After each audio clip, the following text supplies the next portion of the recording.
Hello, I'm Dr. Jada Jackson Hill, Vice President of Wellbeing for Listeners on Call. And today I'd like to talk a little bit about building healthy relationships with your thoughts. So very important. Every single day, the human brain averages over 70,000 thoughts. Now, that's a lot to process and to manage. And I just believe that building a healthy relationship with your thoughts, to know when to embrace them, when to release them, when to process them, I think that this is very essential for our personal and professional development and growth. And so by trying to navigate this alone is often when we have a traffic jam of thoughts and it begins to cause problems. So here are a few tips just to help you build healthy relationship with your thoughts by mastering them.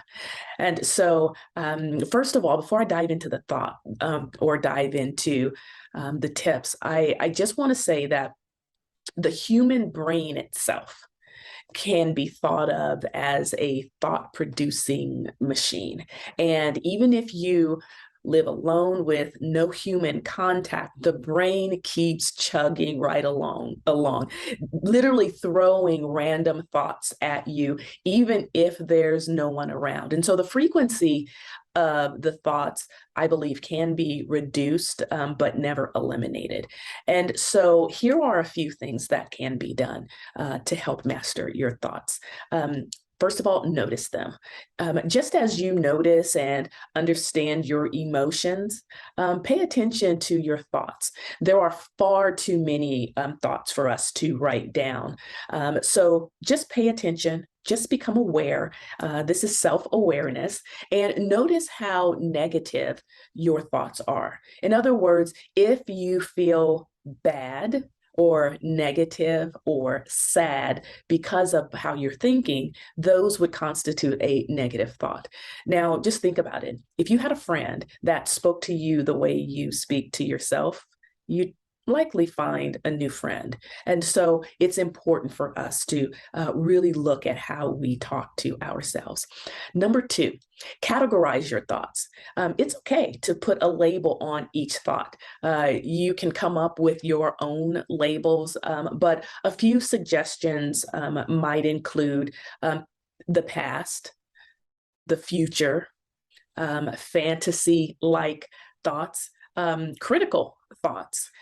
So what does all of that mean? The past, obviously, thoughts of the past are common. We always think about what we did, what we should have done, what we wish we would have done, and all of those things. But we don't tend to think about, say, like the pancake breakfast that we ate when we were 7 years old. Rather, we remember the things we regret, the things we enjoyed, or the painful memories. And so it's okay to label them and say, okay, you know what, that's a past thought, and that thought doesn't serve me now in the present. And then future thoughts. Of course, we like to speculate about the future, what's going to happen. Those can be challenging, especially when they become a source of fear. And so these thoughts are usually negative and create anxiety, but sometimes they can be pleasant too. But just being able to notice them and then go ahead and label them. And then the fantasy would be imagining yourself flying or climbing a mountain or flying like a bird or maybe having a celebrity crush or something like that. But this is basically daydreaming. So becoming aware of those thoughts as well. And then the ones that I think are most important are the critic. When you critique yourself, this is when you really criticize who you are, why you are, what you are. It's very important. And examples of those would include, you're an idiot. You'll never be able to do that. They'll never like you. You'll never find a better job. Those are negative thoughts. And then finally, number three, the number three tip is notice the impact that your thoughts have on you emotionally and how they impact your physical state, because thoughts can trigger all types of emotions. Anger, fear, happiness, anticipation. They can also trigger symptoms of anxiety. And so Thoughts can, ultimately affect your appetite, your sleep. It can change. They can change your mood in an instant, like very quickly.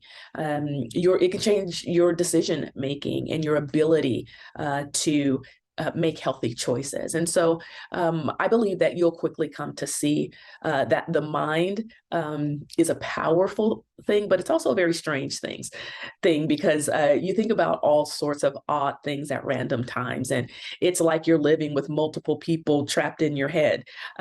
But I think that it's important just to notice these tips. It doesn't, the change doesn't happen overnight, but it is important to at least become aware, label your thoughts, and certainly understand how they impact you.